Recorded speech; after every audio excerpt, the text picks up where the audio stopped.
When we think of the theater, we sometimes imagine men dressed in tights recounting lines written hundreds of years ago by William Shakespeare. But Brutus says he was ambitious.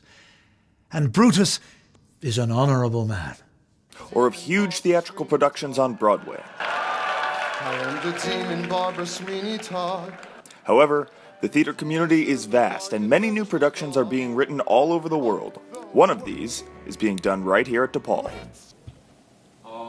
The world is just a narrow bridge. I've been working on this play, Imagining Heshel in Search of Radical Amazement, over the last 3 years. The theater school and the Office of Diversity have just been so supportive in helping me to fund the research I've done with the playwright Colin Greer. Imagining Heshel in Search of Radical Amazement is a fictional story about very real people. The play centers around one man, Rabbi Abraham Joshua Heshel, who survived the Holocaust, was close friends with Martin Luther King Jr., and was instrumental in influencing the Roman Catholic Church to alter its views toward Jewish men and women of faith. It's really a nebulous thing to take a historical figure like Rabbi Abraham Joshua Heshel, who was integral to Martin Luther King's work in the civil rights movement, who brought together Jews and Christians and activists and liberals and the new generation of people looking for change and looking for something that would bring races and religions together. And Heshel was just at that nexus point. The performance held on May 18th was a staged reading of the play.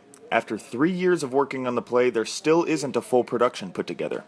That's how much work needs to be put into a play before it can be the type of production most of us are used to seeing. But that didn't mean the actors' portrayal of the characters, especially that of Heshel's, were anything less than compelling. The reporters and the television cameras.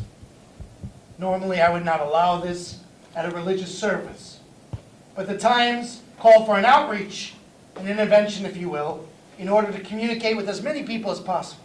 The reading of the play at DePaul had a small cast of only 4 people.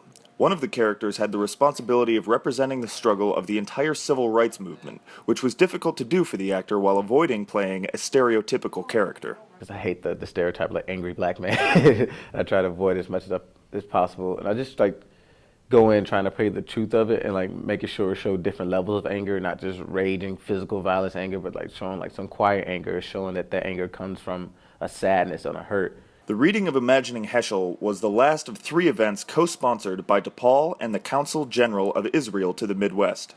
The events were intended to show the positive relationship between Catholics and Jews. Although Imagining Heshel is a collection of fictionalized or imagined scenarios the historical rabbi may have been in, the ideas of the play are very real, one of which is the idea of growing up with or living with a pain or sadness. Yeah, and that's something that really that struck me, and I think I took away from this whole process is seeing how like you just said, the pain that these people grown up with and known, pain is a part of their cultural identity almost.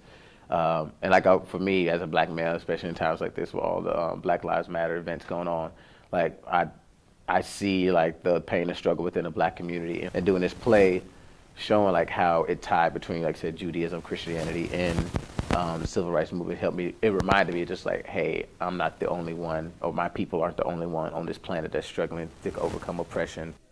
Although the play takes place shortly after the Holocaust and is about Judaism, Christianity, and the civil rights movement, there may still be some things today we can learn from a Holocaust survivor who was close friends with Martin Luther King Jr. For Good Day DePaul, I'm Eric Traphagen.